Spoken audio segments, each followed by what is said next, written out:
Yeah, the purpose of our project this morning, the bid opening that we're conducting, is in regards to rail trail rehabilitation for phases 1, 2, and 3. And for those that may not be familiar, I brought one of my little impromptu miniaturized section maps that we have just to give some illustration. The section that we're talking about here extends from the Lancaster County line up to about the Zins Mill Road, with some other improvements with regard to signage and some other improvements that go a little bit further north than that. But that was the original section of the rail trail that was created many years ago.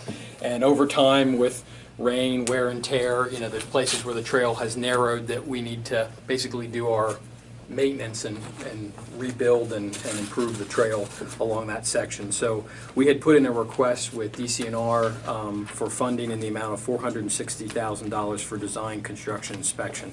This is a straight grant allocation. It's no matching monies that are going along with this.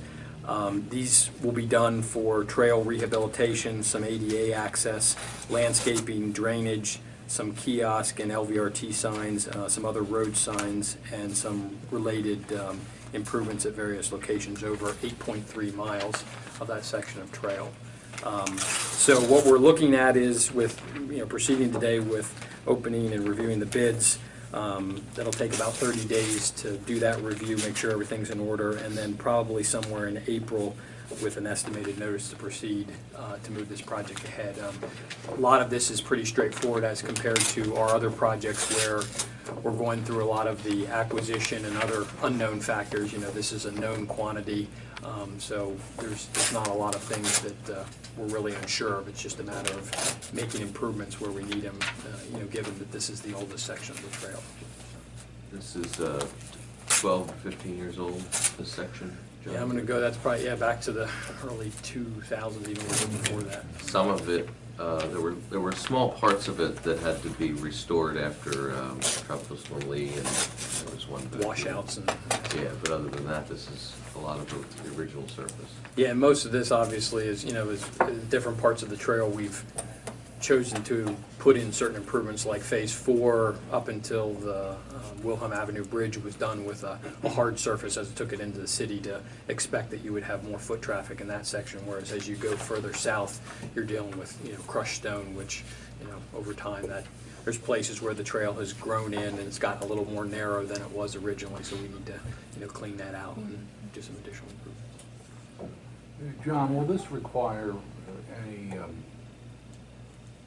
restrictions of use of the trail by anybody who may want to walk, ride, or whatnot? Will you be shutting the trail down, or just?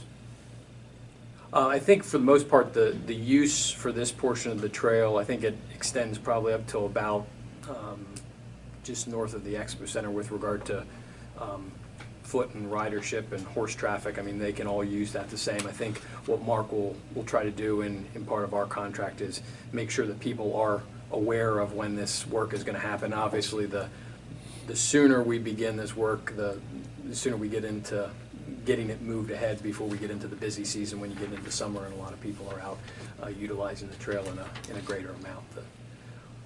So there should be very little inconvenience. Yeah, we'll try to make people aware of when that work is going to be underway. Thank you. Sure. You may have said it, but how many miles are involved in this? 8.3. Is that what we're looking at? You said it will start in April. How long do you anticipate the project to take overall? Well, I talked a little bit with Mark with that, and I think we're looking that we'll provide 120 calendar days to complete, but I think Mark felt that this could be done in much less time than that, which we hope will give a little bit more flexibility. I guess the other component too, and I'm sure for the bidders that are here, as we gear up for the construction season, they're having to make arrangements with their projects and where can they fit things in. So certainly we want to give them accommodations that will make this project fit with their scheduling, but we hope that it'll be something that can be advanced fairly quickly. Okay. Thank you. Anything for Brady Jones? Okay, yes. Thanks, John. Okay, the first bid is Wara Hay Enterprises.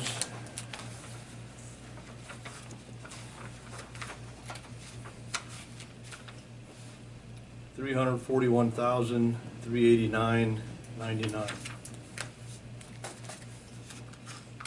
Bill Anskis Company. $446,527.53. Barvis Construction, $274,644. Land Tech,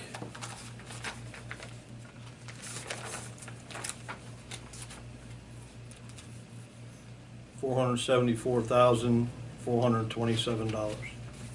Rogelli, $364,112.30. Kinsley, $383,399 even. Construction Master,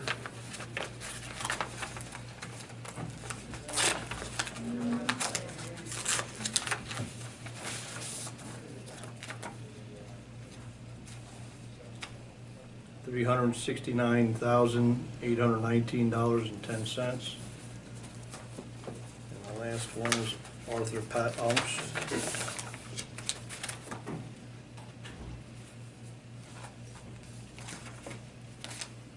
$347,394 even. So I will give these packets to Mark Wilson for them to do a thorough review on them and come back in 2 weeks and award the bid based off their findings. Okay. John, I'm sorry. Go ahead. That is quite a difference there in bids. I guess I'd just ask about the low bidder, Barwas Construction. Are you familiar with them at all? Have they done work? They for did you? the Cornwall Trailhead project. That was one of theirs, and we've done Barwas, Reveal. O'Gale, Kinsley, yeah. We are familiar with our. Can I assume that anything left over is not found money, that it has to go back to the DCNR? Yeah, if it wasn't expressly, outlined for the project, yeah, we would only be able to utilize that for whatever was within the scope of the grant. Certainly that's the same thing as if we were looking at the project being if all of them, I know in a lot of our trail projects and other construction projects, they will come in pretty high with all the work that was going on, and you have to make some calculated decisions. Are there essentials that are in that you can take out a certain number of items to get to where you need to be able to keep the project going forward? But yeah, in this case, whatever cannot be utilized for the project would have to go back to DCNR. Can we apply to roll it over to another project?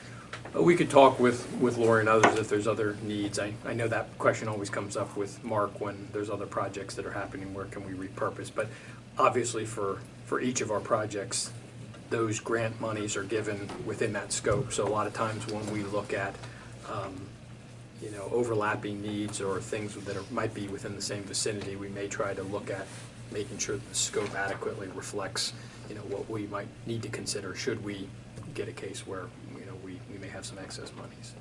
Packets, that one was delivered at 8:35 this morning to security personnel, and obviously they didn't know what to do with it, so he gave it to Dina at 9:30, and I got it at 11:30, but it was obviously in the building before, so I said to him, Jay, we feel as though that one should be accepted. And it was properly addressed. Yeah, it was properly addressed to us. It said room 207, it just internally didn't make Yeah. its way. And we have one other one.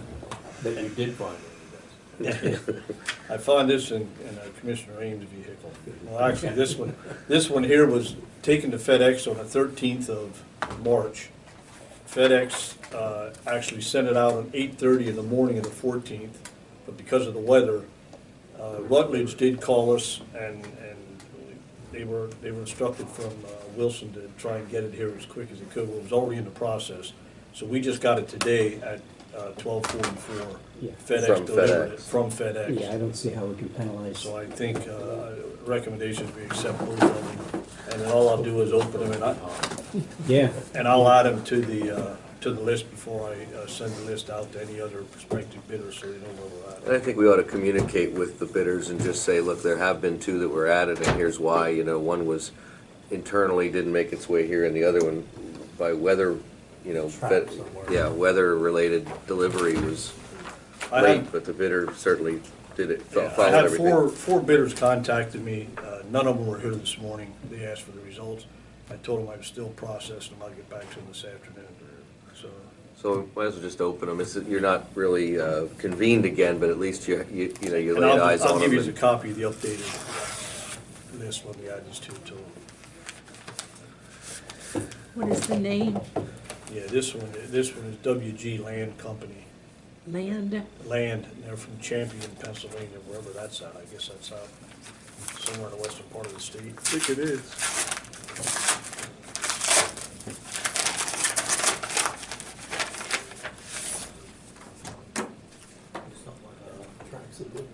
That's $469,367. We can accept it. Was that the early late one or the late one? That was the early one. That was Okay. the one that was in here in plenty of time. Okay. And this Rutledge, they're the ones that just called me. They're the ones that got the FedEx on the 13th. I didn't catch the name. Rutledge, R-U-T-L-E-G-E, Thank you. excavating. Where are they out of? They're from Tyler Hill, Tyler Hill. Thank you. somewhere out in the western part of the state, I believe, too. Yeah, I guess didn't want this one open. So we'll open from the bottom. Is that an old purchasing agent trick? Yeah, if you can't get over the top, you can tear the bottom all out. What I used to do with the gap. Then if you didn't like those, they just threw it away until they come in the second time. The way the gap does things. And this one is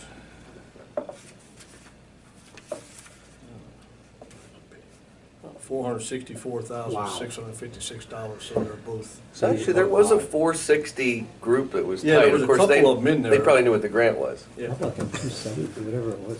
274, yeah, that's Barvis. That's fantastic. And he's the one that did one before, like John said, so. Okay, well, add those to them. I'll add it to it and Send the thing out. I'll notify the bidders and Thank you, let Dennis. them know. You're welcome. Agent?